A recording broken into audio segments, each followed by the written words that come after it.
আমাৰ এইটো মথনপুৰী সমষ্টিৰ 10টা ভিচিডিচি আৰু 10টা প্ৰাইমাৰী। প্ৰতিটো ভিচিডিচি প্ৰাইমাৰীত আমি ভিচিডিচি বনাইছোঁ।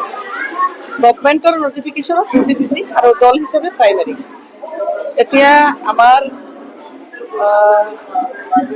ইতিমধ্যে আমাৰ এটা ইলেকশ্যন পাৰ হ'ল। আমাৰ যথেষ্ট নেতাকৰ্মীসকলে কষ্ট কৰিছে, ৰাইজেও আমাক ভোট দিছে। ৰাইজৰ প্ৰতি আমাৰ দায়বদ্ধতা আছে, আমি বহুত কৰিবলগীয়া আছে। মই এজন প্ৰতিনিধি হিচাপে সেইকাৰণে মই ব্লকৰ জৰিয়তে আমাৰ মথনপুৰ ব্লকৰ জৰিয়তে এটা নটিফিকেশ্যন দিছিলোঁ যে মই প্ৰত্যেকটো প্ৰাইমাৰীত যাম, মই ৰাইজৰ লগত কথা পাতিম, আমাৰ নেতাকৰ্মীসকলৰ লগত ভাৱ বিনিময় কৰিম, বুথ কমিটিসকলক কৈ আহিম। ইয়াৰ পিছত মই আকৌ প্ৰতিটো বুথে বুথে গৈ পেলাই মই কাৰ ক'ত কি কেনেকুৱা কি আছে, ৰাইজৰ বহুত কমপ্লেইন থাকে, কোনোবা আমাৰ ৱাৰ্কাৰে কাম কৰোঁতে অকণমান গাফিলতি কৰিছে নেকি, আমাৰ ৱাৰ্কাৰবিলাকে ৰাইজৰ লগত ভাল ব্যৱহাৰ কৰিছেনে নাই, প্ৰাপ্যজনক আমাৰ সেই বেনিফিচিয়াৰী যিমান আহি আছে তেওঁলোকে পাইছে না পোৱা নাই, আৰু তেওঁলোকক দিব লাগে, বিভিন্ন কথা আগত ৰাখি পেলাই আৰু ৰাইজে যিহেতু এটা বিশাল ভোটৰ ব্যৱধানত আমাৰ থানেশ্বৰ বসুমতাৰী ছাৰক জিকাই দিলে, এই সকলোবিলাক লৈ সকলোকে ধন্যবাদ দিব আহিছোঁ। আৰু ৰাইজৰ লগত ভাৱ বিনিময় কৰি আমি একেলগে আজি এসাঁজ ভাত বহি পেলাই ৰাইজৰ লগত খাম বুলি মই ইয়াত আহিছোঁ।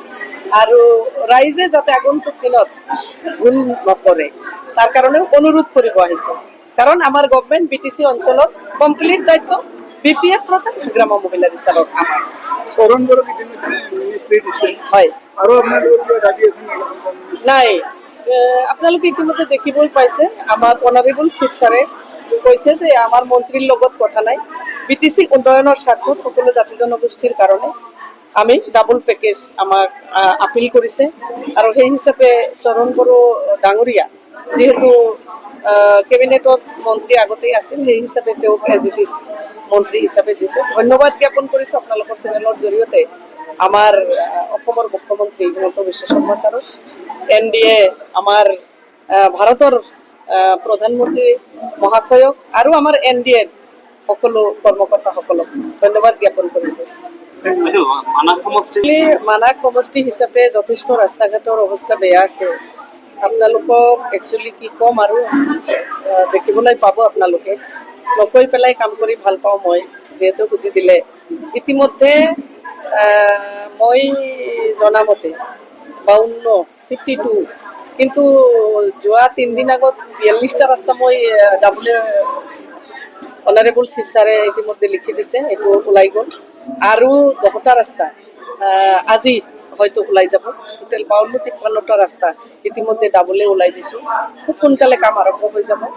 আমি ৰাস্তা ঘাটবিলাকৰ কাম কৰিম। ফাৰ্ষ্ট অৱস্থাত আমি হয়তো পকী ৰাস্তা ইমান কৰিব নোৱাৰিলে সৰু সুৰা ৰাস্তাবিলাকো আছে, ৰাইজৰ মানে খোজকাঢ়িব পৰাকৈ সুবিধা কৰাকৈ আমি ৰাস্তা ঘাটৰ কামবিলাক সোনকালে আৰম্ভ কৰিম। আৰু কালভাৰ্টবিলাকো হ'ব, তাৰ লগত কালভাৰ্ট আছে, আমি ব্ৰিজো আছে। আৰু ডাবল পেকেজ যিহেতু আমি গভৰ্ণমেণ্টৰ পৰা ষ্টেট গভৰ্ণমেণ্টৰ লগত আমি একেলগে আছোঁ, ডাবল পেকেজ আমি পাম, তাৰ পৰাও আমি যথেষ্ট কাম কাজ কৰিম। ৰাস্তা ঘাট আপোনালোকে 3 বছৰ পিছত ৰাস্তা ঘাটেদি আপোনালোকে যাব আৰু ৰিল বনাব চাই থাকক।